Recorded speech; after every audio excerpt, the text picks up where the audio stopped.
Después de estar un corto tiempo en Refidín, la nube que guiaba a Israel en el desierto se movió.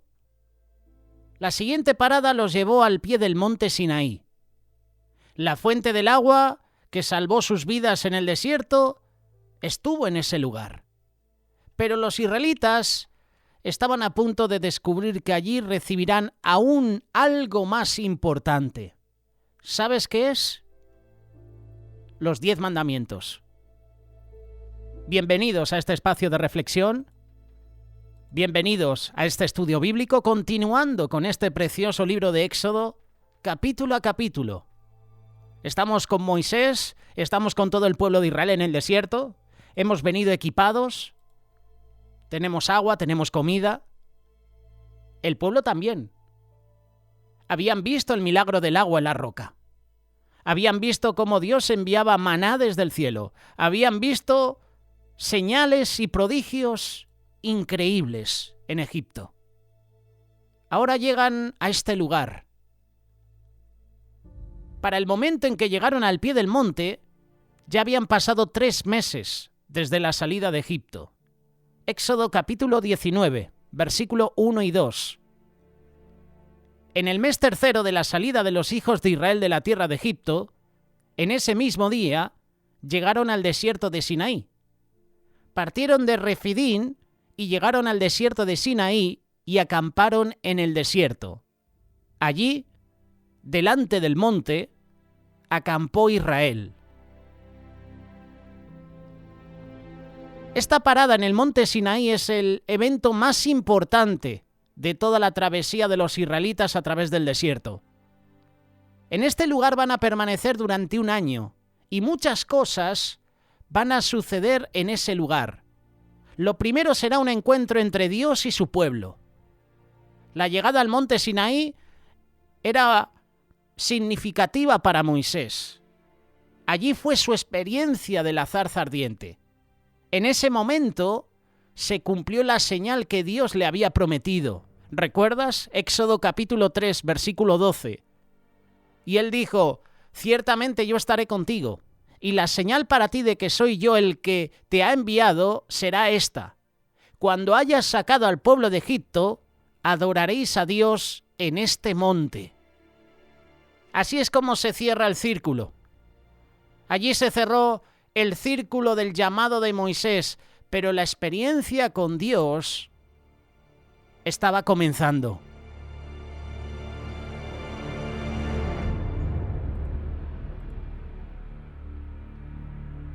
Al llegar al monte Sinaí, Dios llamó a Moisés y le dio un mensaje para el pueblo de Israel. Vamos a leerlo.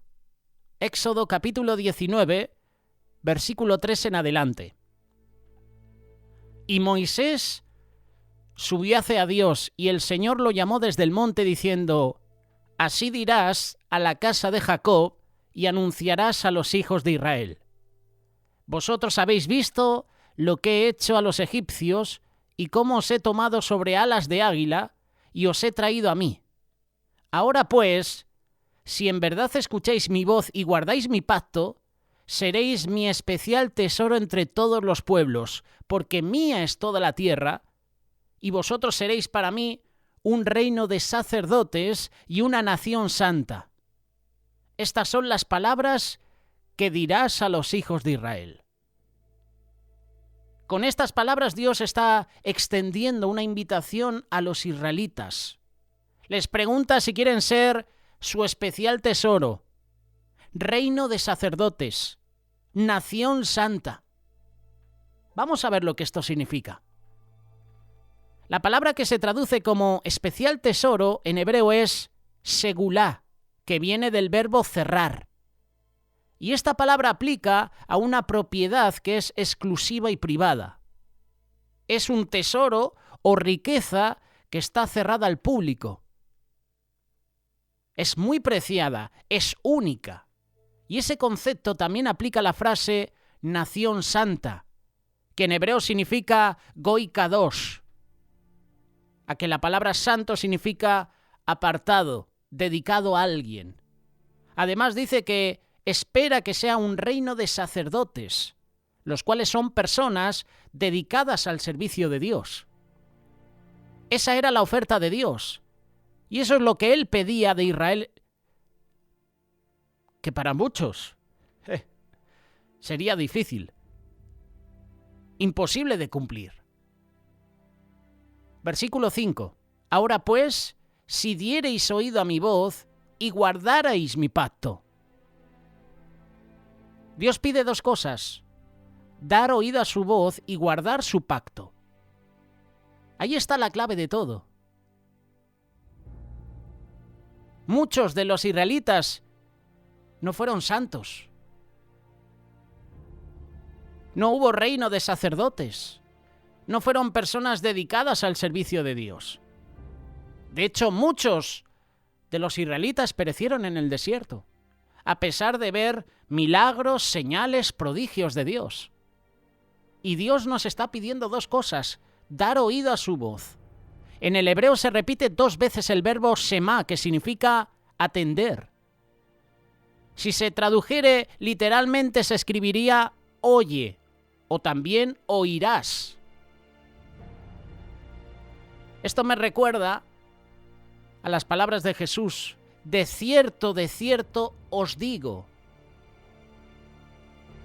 La repetición en hebreo es un énfasis, como cuando Jesús dijo estas palabras.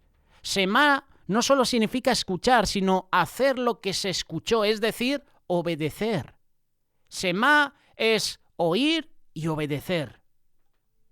Dar oído a su voz. Y guardar su pacto, en hebreo es shamar, que significa poner un cerco de protección. También significa cumplir, guardar, mantener, observar, preservar. En pocas palabras, Dios espera que su pueblo, Dios espera que tú y yo oigamos y obedezcamos su voz. Y además guardemos su pacto, aunque para ese momento aún no había revelado las condiciones del pacto. En la tradición judía comparan esta invitación a una propuesta matrimonial. Esta es una imagen que se mantiene desde el principio al final de la Biblia. Lo puedes ver en Isaías capítulo 62, Jeremías capítulo 2, Oseas capítulo 2, Segunda carta de Corintios capítulo 2, Efesios, Isaías, Juan, Apocalipsis. Mira lo que dice la palabra de Dios: te desposaré conmigo para siempre. Sí, te desposaré conmigo en justicia y en derecho, en misericordia y en compasión. Te desposaré conmigo en fidelidad y tú conocerás al Señor. Te invitamos a que visites la página web judaicalosolivos.com. Podrás encontrar un montón de artículos de Israel. Hacemos un pequeño paréntesis, ya que estamos hablando de esta preciosa cultura. Las bodas hebreas constaban de 2 partes: el compromiso y la ceremonia. El pretendiente llega a la casa de la chica para proponerle matrimonio. La lee el compromiso matrimonial, que en hebreo es la ketubá. Si la novia acepta, quedan comprometidos, y el novio va a preparar casa y la novia su vestido. Y después llega la ceremonia. Cuando el novio tiene lista la casa y la boda, va a buscar a la novia y, entre comillas, la rapta para llevársela a su casa. Allí se reúnen los invitados para la celebración y finalmente se consuma el matrimonio. En el monte Sinaí, el Señor le propuso a Israel entrar en un compromiso con Él. Y la propuesta es que Jehová sería su Dios y ellos serían el pueblo de Dios. Y para hacerlo efectivo, los israelitas debían aceptar la propuesta, ya que la relación con el Señor no es forzada, es voluntaria. Dios no te obliga a hacer las cosas. Tú tienes el libre albedrío de hacer lo que Dios manda o de hacer lo que tú quieras. Versículos 7 y 8, Éxodo capítulo 19. Entonces Moisés fue y llamó a los ancianos del pueblo y expuso delante de ellos todas estas palabras que el Señor le había mandado. Y todo el pueblo respondió a una y dijeron: haremos todo lo que el Señor ha dicho. Y llevó Moisés al Señor las palabras del pueblo. Qué interesante, ¿verdad? Esta propuesta del Señor no solo era para la generación de los israelitas en el desierto, sino que se aplica a todas las generaciones. Cada persona decide si va a aceptar que Jehová sea su Dios. Y ese hombre se lo menciona, se lo dice a su esposa, luego se lo lleva a toda la familia, a los hijos. Esos hijos cuando se casen harán lo mismo, así de generación en generación. Y esto implica un compromiso. Esto implica un compromiso de nuestra parte: oír, obedecer y guardar.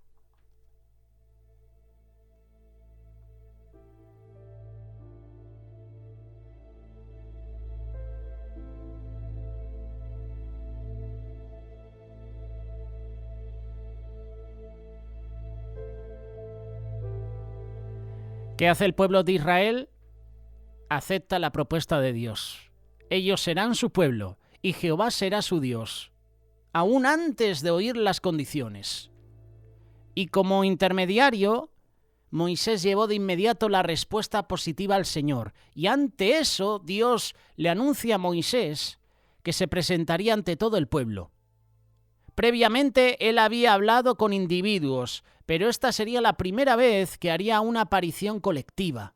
El Señor le explicó su razón para hacerlo. Versículo 9. Y el Señor dijo a Moisés: He aquí, vendré a ti en una densa nube para que el pueblo oiga cuando yo hable contigo y también te crean para siempre. Te crean para siempre, no solo un rato, para siempre. Entonces Moisés comunicó al pueblo las palabras del Señor. Y podemos notar que Dios aparece en una nube densa. Y la razón es porque la Biblia dice que nadie puede ver a Dios y vivir debido a su gloria y santidad. Esto lo vamos a leer próximamente, Éxodo capítulo 33, versículo 20. Dios dejó sentir su presencia y dejó oír su voz ante todo el pueblo, pero los protegió de su gloria para que nadie muriera. Como parte de la preparación para el encuentro, los israelitas debían consagrarse. Versículo 10 y 11. El Señor dijo también a Moisés: Ve al pueblo y conságralos hoy y mañana, y que laven sus vestidos, y que estén preparados para el tercer día, porque al tercer día el Señor descenderá a la vista de todo el pueblo sobre el monte Sinaí. En estas palabras hay un mensaje profético. En relación a la novia de Cristo, los creyentes fieles, la cual también debe prepararse para la venida del Señor. Tú y yo cada día tenemos que prepararnos, porque Cristo viene pronto. Hablando con nuestro compañero Diego Martín, todos los jueves podrás escuchar sus devocionales en directo en Radio Solidaria. Sus devocionales también los compartimos en Telegram. Hablando con él, me decía que Satanás está acelerando las cosas. Cada semana, cada día, te das cuenta que el satanismo, el adulterio, la fornicación, el aborto, están destruyendo la familia, y vemos cómo Satanás está acelerando las cosas porque le queda poco tiempo. Por eso tú y yo tenemos que consagrarnos cada día. Tú y yo tenemos que prepararnos cada día para ese encuentro con Dios. Apocalipsis capítulo 19, versículo 7 en adelante. Regocijémonos y alegrémonos y démosle a Él la gloria, porque las bodas del Cordero han llegado y su esposa se ha preparado. Y a ella le fue concedido vestirse de lino fino, resplandeciente. Te invito a que cantes la canción, seguro que te la sabes. Y a su esposa... ¿Recuerdas la canción, verdad?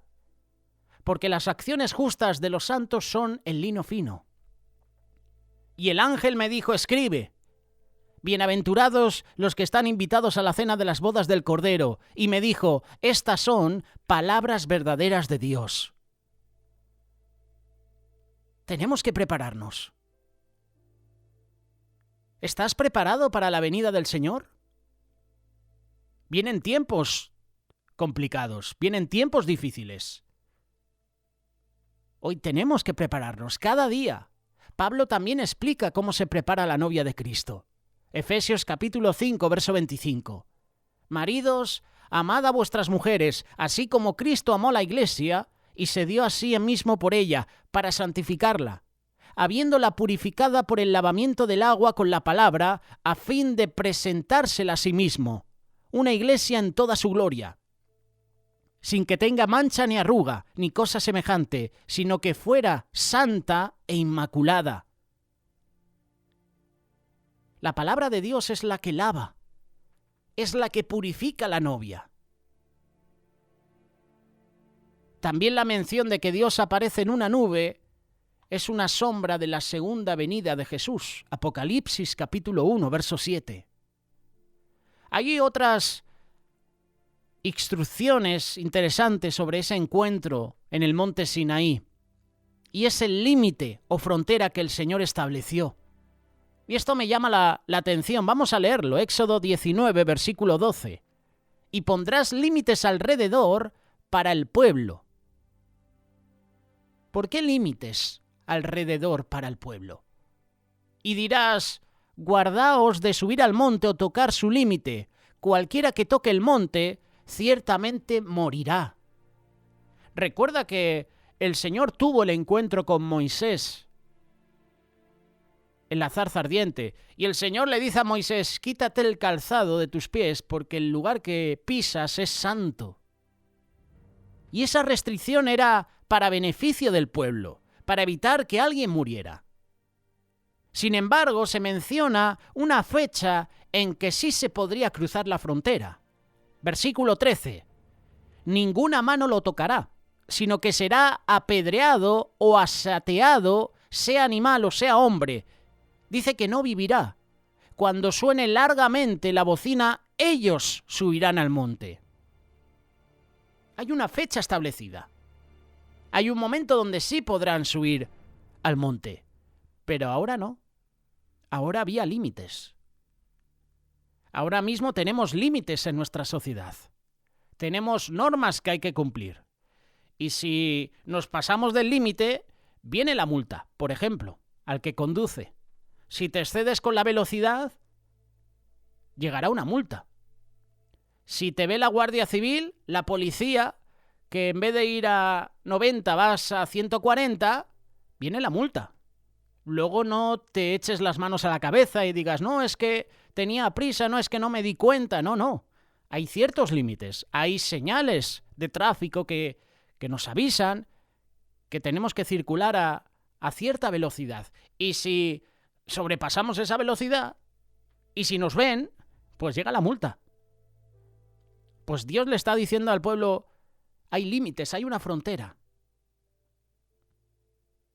Y no podéis tocar el monte, no podéis sobrepasar el límite.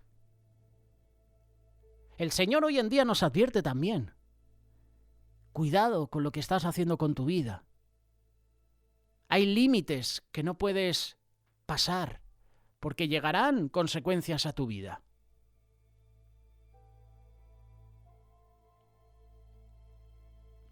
En esta instrucción hay revelación profética. El sonido largo no se refiere a cualquier sonido del shofar. La frase suene largamente la bocina es la traducción de una palabra hebrea que significa yobel, que también se traduce como jubileo. El sonido del yobel se toca en un día en especial y en un año en especial.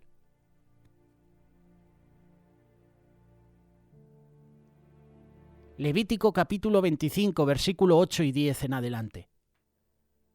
Contarás también 7 semanas de años para ti, 7 veces 7 años para que tengas el tiempo de 7 semanas de años, es decir, 49 años. Entonces tocarás fuertemente el cuerno del carnero el 10º día del 7º mes. En el día de la expiación tocaréis el cuerno por toda la tierra. Así consagraréis al 50º año y proclamaréis libertad en la tierra para todos sus habitantes. Será de jubileo para vosotros, y cada uno de vosotros volverá a su posesión, y cada uno de vosotros volverá a su familia. Yobel es el sonido de trompeta que se toca en el día en que da inicio al jubileo. Precisamente en el día de expiación, en hebreo, ya lo sabes, Yom Kippur. El jubileo es el año del perdón de toda deuda y el año en el que los israelitas regresaban a su heredad original. Esta fiesta es una pequeña sombra del día en que Jesús vendrá a borrar todo pecado y perdonar toda deuda, además de devolver las tierras a quienes les pertenecen. Esta es la trompeta profética que sonará en la segunda venida de Jesús. Y en ese día todos los pecados serán expiados y podremos subir a la montaña de Dios para estar con Él para siempre. La cosa no termina ahí. El pueblo de Israel se preparó y al tercer día tuvieron la experiencia más grande de sus vidas. Versículo 16. Aconteció que al tercer día, cuando llegó la mañana, hubo truenos y relámpagos y una densa nube sobre el monte y un fuerte sonido de trompeta, y tembló todo el pueblo que estaba en el campamento. Aunque estaban advertidos, nada hubiera podido preparar a los israelitas para lo que iban a presenciar en ese día. Y aquí es donde Dios muestra su gloria, su poder. El pueblo ni siquiera se atrevió a salir de sus tiendas. Moisés tuvo que sacarlos. Versículo 17. Entonces Moisés sacó al pueblo del campamento para ir al encuentro de Dios y ellos se quedaron al pie del monte. La palabra de Dios sigue explicando el efecto que causó el descenso de la presencia de Dios sobre la tierra. Versículo 18. Y todo el monte Sinaí humeaba, porque el Señor había descendido sobre él en fuego. El humo subía como el humo de un horno, y todo el monte se estremecía con violencia. El sonido de la trompeta aumentaba más y más. Moisés hablaba y Dios le respondía con el trueno. Y el Señor descendió al monte Sinaí, a la cumbre del monte, y llamó el Señor a Moisés a la cumbre del monte, y Moisés subió. Con motivo, el pueblo se escondió en las tiendas, pero ese lugar tampoco les iba a salvar de lo que estaba sucediendo. El temor se apoderó de ellos. Leyendo estos versículos 18, 19 y 20, Éxodo capítulo 19, uno puede entender por qué el pueblo se escondió. Esto era solo el preámbulo antes de que la voz de Dios se dejara oír en medio del pueblo. Y esto lo vamos a ver en el siguiente capítulo. Vamos a ver cómo reacciona el pueblo cuando Dios comienza a hablarles en forma colectiva. En Deuteronomio hace mención de ese compromiso que el pueblo hizo con Dios, y podemos leerla, no solo como algo histórico, sino también como una invitación que el Señor hace de generación en generación a su pueblo. Con esto terminamos, leyendo estos versículos, que leeremos en un futuro. Deuteronomio capítulo 26, versículo 16 en adelante. El Señor tu Dios te manda hoy que cumplas estos estatutos y ordenanzas. Cuidarás, pues, de cumplirlos con todo tu corazón y con toda tu alma. Has declarado hoy que el Señor es tu Dios y que andarás en sus caminos y guardarás sus estatutos, sus mandamientos, sus ordenanzas que escucharás. Y el Señor ha declarado hoy que tú eres su pueblo, su exclusiva posesión, como Él te prometió, y que debes guardar todos sus mandamientos, y que Él te pondrá en alto sobre todas las naciones que ha hecho, para alabanza, renombre y honor, y serás un pueblo consagrado al Señor tu Dios, como Él ha dicho.